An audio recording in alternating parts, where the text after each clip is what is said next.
ഇപ്പോൾ കോൺഗ്രസ് പ്രതിനിധി നിജേഷ് അരവിന്ദ് കൂടി നമുക്കൊപ്പം ചേരുകയാണ്. ശ്രീ നിജേഷ് അരവിന്ദ്, ഇന്ന് 4-ാം ദിവസം ഈ വിഷയത്തിൽ പ്രതികരിച്ചിരിക്കുന്ന ഏക BJP നേതാവ് മുൻ മന്ത്രി വി മുരളീധരനാണ്. അദ്ദേഹം പറഞ്ഞത് ഈ ആരോപണങ്ങൾ BJPക്കെതിരെ ഇപ്പോൾ കോൺഗ്രസ് ഉയർത്തുന്ന ആരോപണങ്ങൾ അപഹാസ്യമെന്നാണ്. ഒരു വലിയ ജനാധിപത്യ പാർട്ടിയാണ്, രാജ്യത്തെ തന്നെ വലിയ ജനാധിപത്യ പാർട്ടിയാണ് BJP. ആ പാർട്ടി അവിടുത്തെ പ്രതിപക്ഷ നേതാവിനെതിരെ ഇത്തരമൊരു നീക്കം നടത്തുമെന്ന് പറയുന്നതിലെ അപഹാസ്യതയാണ് അദ്ദേഹം ചൂണ്ടിക്കാട്ടിയത്. ഇല്ല, കേരളത്തിലെ ഒരു ചെറിയ ചർച്ച പോലും ദേശീയ തലത്തിൽ വലിയ ചർച്ചയാക്കുന്ന പാർട്ടിയാണ് BJP. സൈബർ കോൺഗ്രസിന്റെ ഭാഗത്തുണ്ടായ ഒരു ചെറിയ കമന്റിനെ എത്രയോ ദിവസം കേരളത്തില് വലിയ തോതിൽ ഇന്ത്യയിൽ പ്രചരിപ്പിച്ച പാർട്ടിയാണ്. വയനാട് തെരഞ്ഞെടുപ്പിൽ മുസ്ലിം ലീഗിന്റെ പതാക കണ്ടപ്പോൾ അത് പാകിസ്ഥാന്റെ പതാകയാണ് എന്ന് പറഞ്ഞ് ലോകം മുഴുവൻ പ്രചരിപ്പിച്ച രാഷ്ട്രീയ പാർട്ടിയാണ് BJP. അങ്ങനെയുള്ള BJPയുടെ ഔദ്യോഗിക വക്താവ് ഒരു ചാനലിൽ വന്ന് രാഹുൽ ഗാന്ധിയുടെ നെഞ്ചിൽ വെടിയേൽക്കും എന്ന് പറഞ്ഞിട്ടുണ്ട് എങ്കിൽ അതിന്റെ ഉത്തരവാദിത്തം ഏറ്റെടുക്കേണ്ടത് BJP ആണ്. ഒന്നുകിൽ ഉണ്ട് അല്ലെങ്കിൽ ഇല്ല. അത് പറയാതെ കിടന്ന് ന്യായീകരിച്ചതുകൊണ്ട് കാര്യമില്ല. ഇപ്പൊ ഒരു നിരീക്ഷകൻ എന്ന് പറയുന്നു പേടിക്കേണ്ട കാര്യമൊന്നുമില്ല. ഞങ്ങൾ ആരെയും പേടിച്ചിട്ടല്ല മിസ്റ്റർ രാഷ്ട്രീയ പ്രവർത്തനം വന്നത്. പേടിച്ചിട്ടാണെങ്കിൽ രാഹുൽ ഗാന്ധി എന്ന ഇത് നിർത്തിപ്പോകേണ്ട ആളാണ്. മണിപ്പൂരിലേക്ക് ഇന്നലെയല്ലേ നരേന്ദ്രമോദി പോയത്?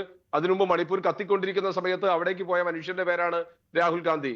അത് നിങ്ങൾ പോവരുത് എന്ന് പറഞ്ഞിടത്തേക്കാണ് രാഹുൽ ഗാന്ധി പോയിട്ടുള്ളത്. കാശ്മീരിൽ ഭാരത് ജോഡോ യാത്ര വരുന്ന സമയത്ത് കാശ്മീരിൽ പോവരുത് എന്ന് പറഞ്ഞാണ് പല സ്ഫോടനങ്ങൾ ഉണ്ടാക്കി നോക്കി. എന്നിട്ടും അവിടേക്ക് പോയി ജനുവരി 30-ാം തീയതി ശ്രീനഗറിൽ പതാക ഉയർത്തിയ പ്രസംഗിച്ച മനുഷ്യന്റെ പേരാണ് രാഹുൽ ഗാന്ധി. എന്റെ അച്ഛനും എന്റെ മുത്തശ്ശിയും കൊല ചെയ്യപ്പെട്ടത് അത് നേരിട്ട് അറിഞ്ഞ മനുഷ്യന്റെ പേരാണ് രാഹുൽ ഗാന്ധി. സ്വന്തം അച്ഛന്റെ ചിന്നിച്ചെതറിയ ശരീരഭാഗങ്ങൾ എടുത്തു വെച്ചൊരു വെള്ള പുതപ്പിച്ച് അതിന്റെ മുന്നിൽ അതാണ് അച്ഛന്റെ മൃതശരീരം എന്ന് പറഞ്ഞ് അതിനെ ചിതയൊരുക്കി അതിന് തീക്കൊളുത്തേണ്ടി വന്ന ഗതികേടുള്ള മകന്റെ പേരാണ് രാഹുൽ ഗാന്ധി. സ്വന്തം മുത്തശ്ശിയുടെ ചോര ഒഴുകുന്ന, സ്വന്തം മുത്തശ്ശിയുടെ മൃതശരീരം ഏറ്റുവാങ്ങേണ്ടി വന്ന ഗതികേടുള്ള മനുഷ്യന്റെ പേരാണ് രാഹുൽ ഗാന്ധി. ജീവിക്കാൻ മറ്റു വഴിയില്ലാത്തത് കൊണ്ടല്ല. വേണമെങ്കിൽ നേരത്തെ മൻമോഹൻ സിംഗിന്റെ കാലത്ത് പ്രധാനമന്ത്രി സ്ഥാനമോ മന്ത്രിസ്ഥാനമോ കിട്ടുമായിരുന്നു. അധികാരത്തിലേക്കുള്ള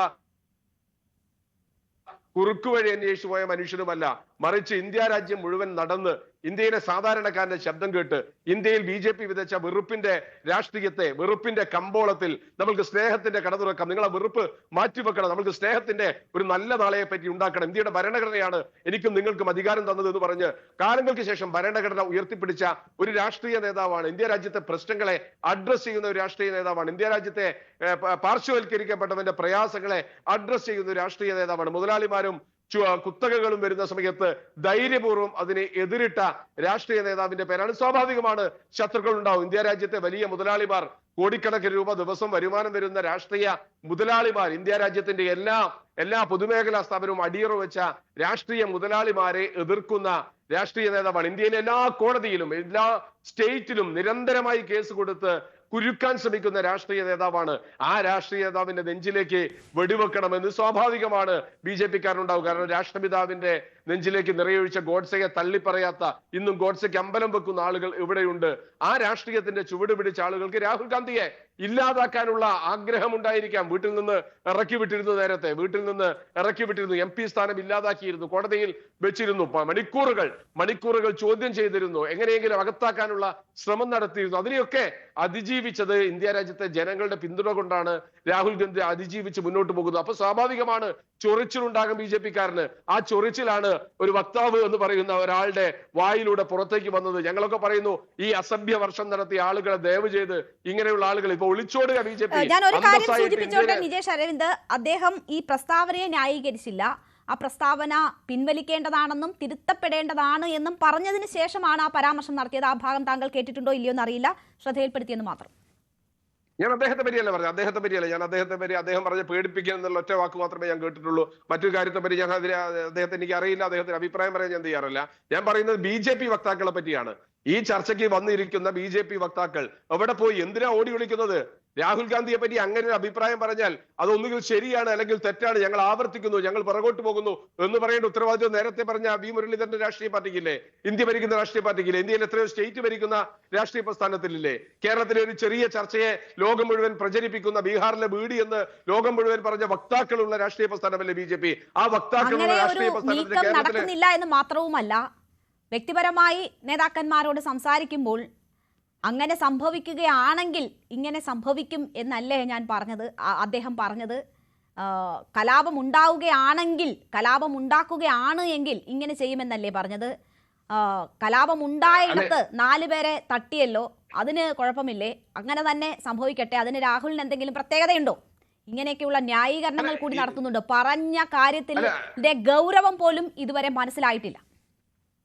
അല്ലെ, BJPയെ സംബന്ധിച്ചിടത്തോളം ഇന്ത്യ രാജ്യത്തിന്റെ വളർച്ചയ്ക്കകത്ത് ഒരു തുള്ളി ഇൻവെസ്റ്റ്മെന്റ് ഇല്ലാത്ത രാഷ്ട്രീയ പ്രസ്ഥാനമാണ്.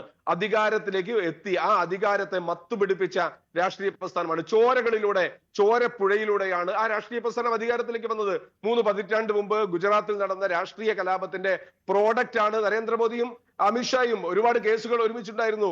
ഇന്ത്യ രാജ്യത്തെ ജുഡീഷ്യറിയെ ഏതൊക്കെയോ രീതിയിൽ ഇല്ലാതാക്കിക്കൊണ്ടാണ് കടന്നു വന്നത്. ബലാത്സംഗം ചെയ്ത കൊലപാതകികളെ, സ്വന്തം ഒരു കൊച്ചുകുട്ടിയെ സ്വന്തം ശരീരത്തിൽ നിന്ന് എടുത്ത് കൊന്ന് ബലാത്സംഗം ചെയ്ത കേസിലെ പ്രതികളെ സംരക്ഷിക്കാൻ വേണ്ടി അവർക്ക് പാതയൊരുക്കിയ രാഷ്ട്രീയ പ്രസ്ഥാനമാണ്. ആ രാഷ്ട്രീയ പ്രസ്ഥാനത്തിൽ നിന്ന് ഇതിനപ്പുറത്തൊന്നും നമ്മൾ ആരും പ്രതീക്ഷിക്കുന്നില്ല. എവിടെയൊക്കെ കലാപം ഉണ്ടാക്കിയിട്ടുണ്ടോ, എവിടെയൊക്കെ കലാപം സൃഷ്ടിച്ചിട്ടുണ്ടോ, അതിന്റെ പ്രൊഡക്റ്റ്, അതിന്റെ ബൈ പ്രൊഡക്റ്റ് മാത്രമാണ് ഇവരുടെ പൊളിറ്റിക്സ്. ഉത്തർപ്രദേശിലെ നമുക്കറിയാം, മുസാഫർപൂരിലെ കലാപമാണ് ഉത്തർപ്രദേശിലേക്ക് ഒരുക്കിയിട്ടുള്ളത്. മധ്യപ്രദേശിൽ നടന്നുകൊണ്ടിരിക്കുന്ന കലാപമാണ്, ഇപ്പൊ ഛത്തീസ്ഗഡിൽ നടന്നുകൊണ്ടിരിക്കുന്ന കലാപമാണ്. എല്ലായിടത്തും എങ്ങനെ കലാപം സൃഷ്ടിക്കാം, ആ കലാപത്തിലൂടെ എങ്ങനെ അധികാരത്തിൽ, പുൽവാമയാണെങ്കിലും ശരി, ഇനി പഹൽഗാം ആണെങ്കിലും ശരി, എങ്ങനെ കലാപത്തിലൂടെ എങ്ങനെ രക്തപ്പുഴ ഒഴുക്കി സാധാരണക്കാരന്റെ പച്ച മനുഷ്യന്റെ രക്തം കുടിച്ച് അതാണ് കോൺഗ്രസിന് ഈ വിഷയത്തിൽ പറയാനുള്ളത്. നമുക്കൊരു ഇടവേള അനിവാര്യമായിരിക്കുന്നത് കൊണ്ടാണ് ഞാൻ ഇടപെടുന്നത്. നിജേഷ്, നമുക്കൊരു ഇടവേളയ്ക്ക് ശേഷം അതിഥികളിലേക്ക് തിരിച്ചെത്താം.